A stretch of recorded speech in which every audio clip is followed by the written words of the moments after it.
Selamat pagi, Shalom buat kita semua dimanapun kita berada.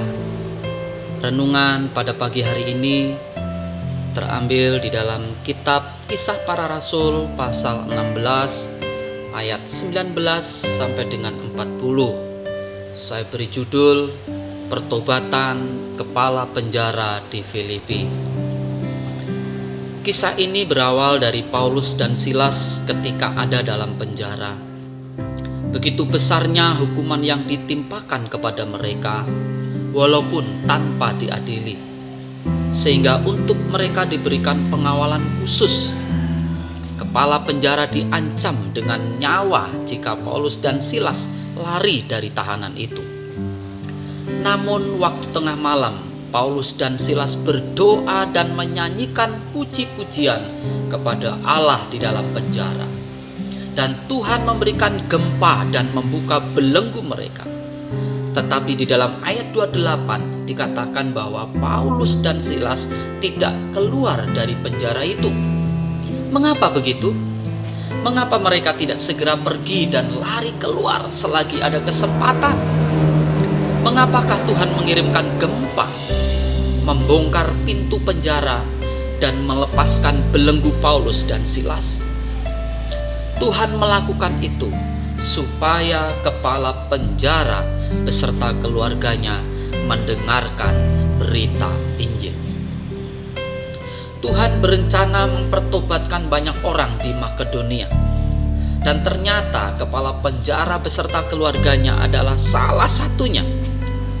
Betapa besarnya perhatian Tuhan kepada kepala penjara yang nyawanya hanya sepenting kemampuannya mempertahankan tahanan ini. Yang Tuhan panggil hanyalah seorang kepala penjara yang hidup matinya tidak sepenting tahanan yang harus dia jaga. Ayat 29 dan 30 menjelaskan kepada kita bagaimana kepala penjara itu menjadi sangat gentar. Dia hampir saja mengalami kematian dan sekarang nyawanya selamat. Tetapi walaupun saat ini nyawanya selamat, dia tetap gentar dan ingin mendapatkan jalan untuk keluar dari ketakutan ini. Maka dia bertanya kepada Paulus dan Silas sambil tersungkur, bertanya cara untuk jiwanya bisa diselamatkan.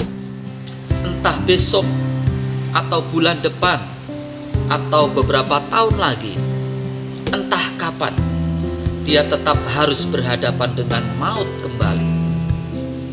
Ketika saat itu tiba, dan tidak ada pertolongan seperti saat ini, bagaimana saya bisa memiliki kepastian bahwa kematian saya tidak akan membawa kebinasaan kekal? Inilah yang dipikirkan oleh kepala penjara tersebut. Paulus langsung memberikan jawaban yang pasti kepada orang ini. Percayalah kepada Yesus Kristus. Dialah satu-satunya yang memberikan keselamatan bagi jiwamu, bukan saja untuk kepala penjara itu. Paulus pun berbicara tentang Injil di rumah orang itu di depan seluruh keluarganya. Pada hari itu juga satu keluarga diselamatkan dan menjadi percaya. Betapa agungnya cara Tuhan bekerja. Dia bekerja dengan cara yang sangat tidak terduga. Segala kejadian besar itu untuk memanggil sebuah keluarga menjadi orang percaya. Setelah kepala penjara dan seluruh keluarga itu bertobat dan menerima Tuhan Yesus, dikatakan bahwa dia begitu bergembira karena sekarang telah percaya kepada Allah. Bapak Ibu Saudara sekalian, kita mungkin tidak kenal orang-orang yang ada di sekitar kita.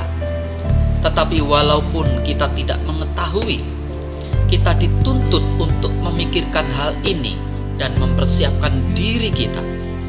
Bukankah sangat mungkin kalau orang-orang yang kita temui sehari-hari, yang keadaan hidupnya ataupun pergumulannya tidak kita ketahui sama sekali, ternyata adalah orang-orang yang Tuhan akan panggil ketika tiba kesempatan untuk memperkenalkan Kristus.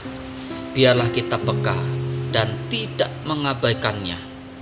Kiranya Tuhan memakai kita semua mengabarkan Kristus Tuhan kita. Amin. Shalom.